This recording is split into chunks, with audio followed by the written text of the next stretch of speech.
Hi everyone, this is Arnaud and this is the second part of the basic investigation demonstration. If you haven't seen the first part, then please go back there. In the first part, I showed you how to use the interactive element to create basic interaction like toggling, opening and closing a door, or toggling a light.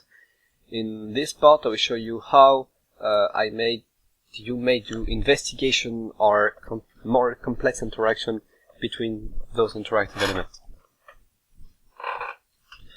So what I made here is kind of, it's not really an investigation, but it's a follow-up of clues leading to a basic end. So when you come here, for example, it says that you need all clues to solve the case. When this is, for example, a phone that you can answer to, this is a drawer that you can open, and this is a pile of ash that you can inspect, for example. And you cannot open those drawers if you haven't picked up the phone. So once you answer the phone, you can no longer interact with it. You can then discover the two clues there and conclude the investigation.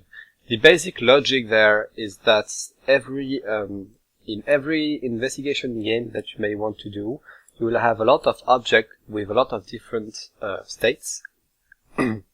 So for example, the phone in a more complex game could have like 10 different states, and each state will trigger a different dialogue, and depending on where the player is in the story, you will change the state of the phone so that he goes directly to the dialogue you want.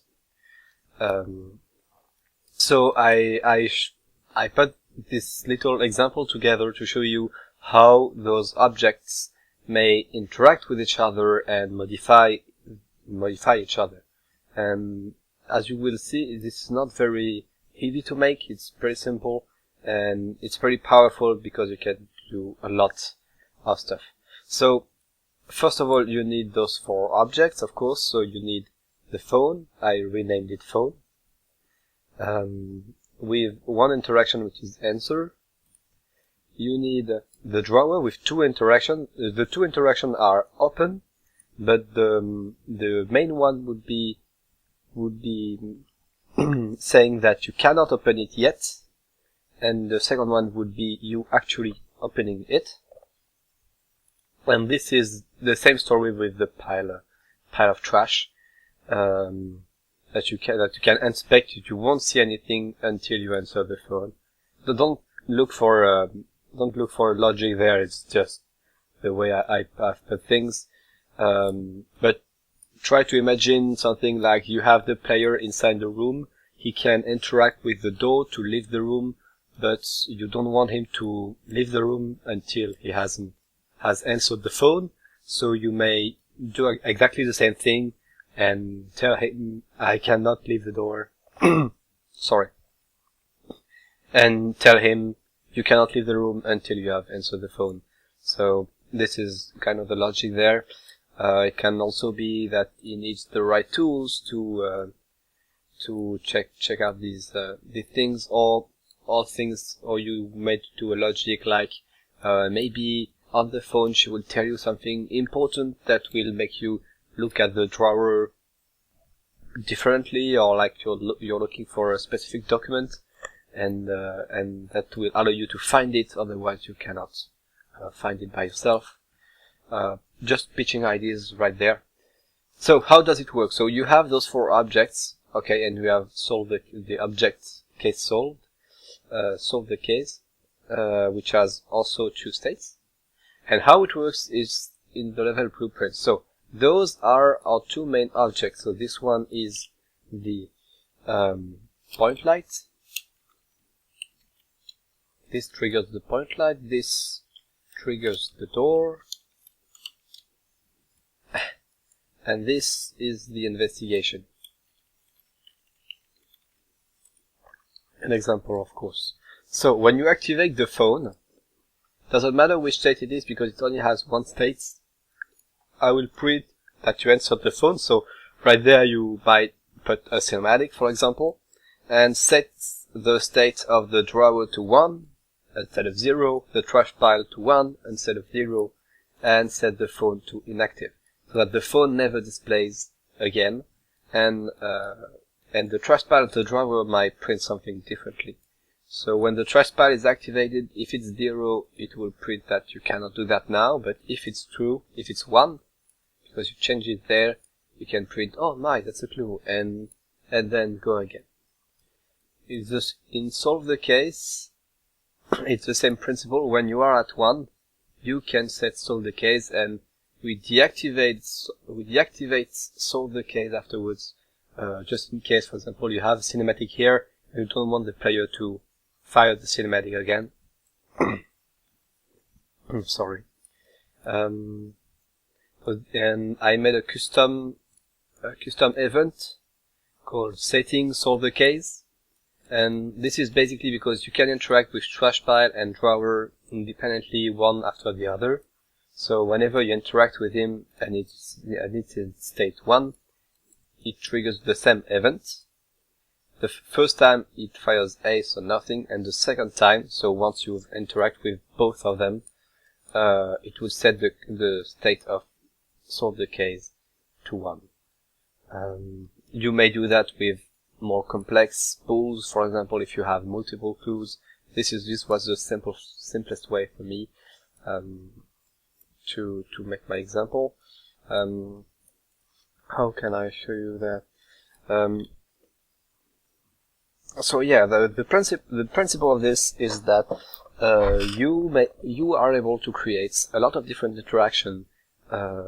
Since the interactive object is invisible, you can put it on every kind of object you want, like on doors, on interrupters, on people, on everything like that. And if you match it, for example, with my blueprint dialog system, I'll show you it will work. You just put the interaction here on a character, you put a dialog actor with it, and inside the demo map you just have to say when it's activated, print the dialog and all that. So the states here in the example, you only see 2 different states, always O and 1.